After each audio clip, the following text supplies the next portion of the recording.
حمله به جان آریون سعید در کشور امریکا. گفتنی های تازه اسیب ساید نامزد آریون سعید، افشای حقایق و رازهای پشت پرده زندگی آریون سعید در کشور امریکا. گفتنی های تازه اسیب ساید در این باره و افتتاح نهاد سیاسی آریون سعید در کشور امریکا. گریه های آریون سعید و اسیب ساید برای دختران افغان. من در این ویدیو پیرامون حقایق همین ماجرا خواهم پرداخت. پس در ادامه با کانال دنیا اینفو باشید.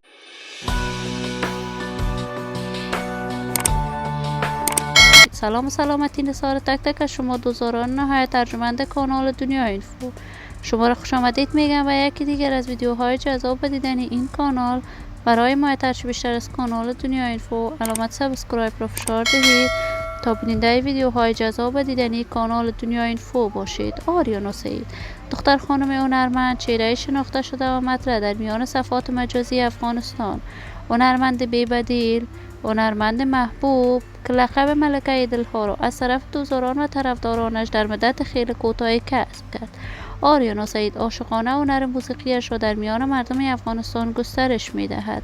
برنامه های آریون سعید مورد حمایت گسترده افغانها قرار می گیرد.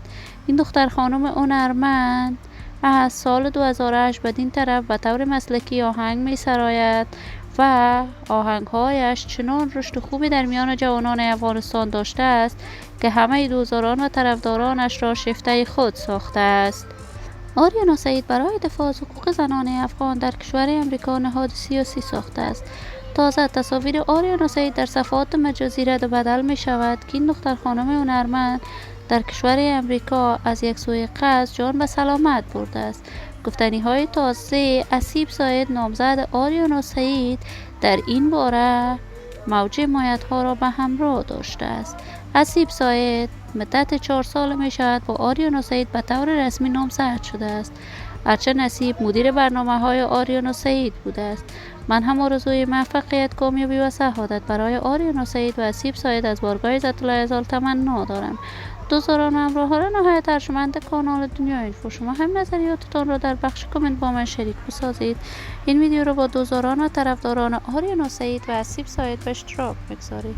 اگر دوست دارید عضو کانال دنیا اینفو باشید، پس برای حمایت هرچی بیشتر از کانال دنیا اینفو علامت سابسکرایب را فشار دهید تا بیننده ویدیوهای جذاب و دیدنی کانال دنیا اینفو باشید.